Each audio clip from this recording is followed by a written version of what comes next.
Bonjour. Aujourd'hui, on plonge dans une affaire qui interpelle quand même. Il s'agit d'une figure politique guinéenne majeure, un ancien Premier ministre, qui se serait vu refuser son inscription sur les listes électorales, et ça depuis l'étranger. Alors, notre source, c'est un communiqué de presse, il date du 25 juin 2025, et il vient de la cellule de com de l'UFDG, le parti de El Hadj Cellou Dalein Diallo. Ce texte raconte comment il a tenté de s'enrôler le jour même à Abidjan, en Côte d'Ivoire, là où il réside.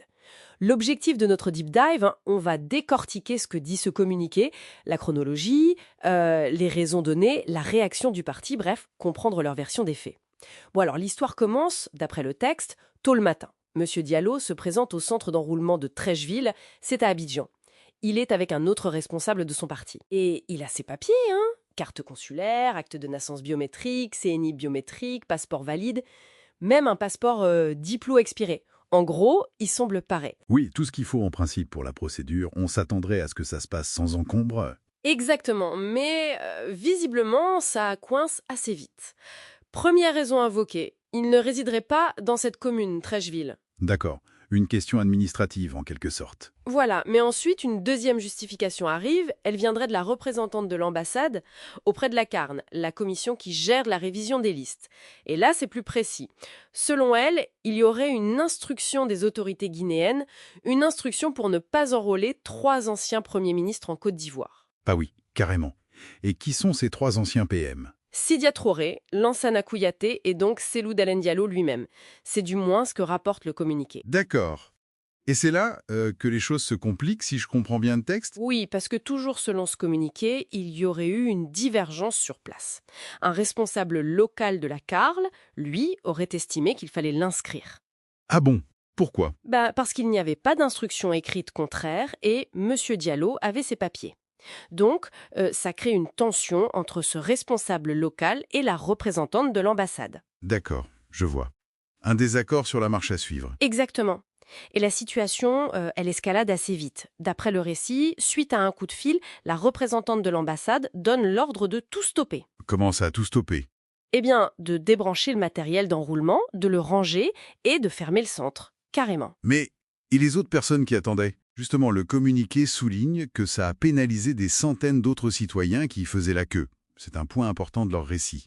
Et pour acter tout ça, le texte précise que M. Diallo a fait venir un huissier de justice pour constater les faits. Il y aurait donc un procès-verbal. D'accord, donc refus, justification changeante, tension locale et fermeture du centre. Ça fait beaucoup pour une matinée. Et l'histoire ne s'arrête pas là, si j'ai bien lu, le communiqué dit qu'il est allé ailleurs ensuite. C'est ça.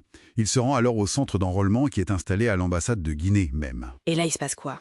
Là, il y a un échange téléphonique avec l'ambassadeur. Important, l'ambassadeur n'est pas à Abidjan, il est à Conakry. D'accord. Et qu'est-ce qu'il dit, cet ambassadeur, d'après le communiqué? Alors, sa position telle que rapportée est intéressante. Il aurait parlé de dispositions particulières à venir. Des dispositions particulières, c'est-à-dire? Pour les Guinéens qui résident de façon provisoire en Côte d'Ivoire. Et selon lui, cette catégorie inclurait les anciens premiers ministres. Il présente ça comme une décision des autorités qu'il faut respecter. Et il assure que leur enrôlement se fera le plus tôt possible. Ah oui, donc on passe d'un refus basé sur une instruction présumée à une promesse de traitement spécifique. C'est assez notable comme changement de ton, rapporté en tout cas. Tout à fait. Ça contraste fortement avec le blocage décrit juste avant à Trècheville.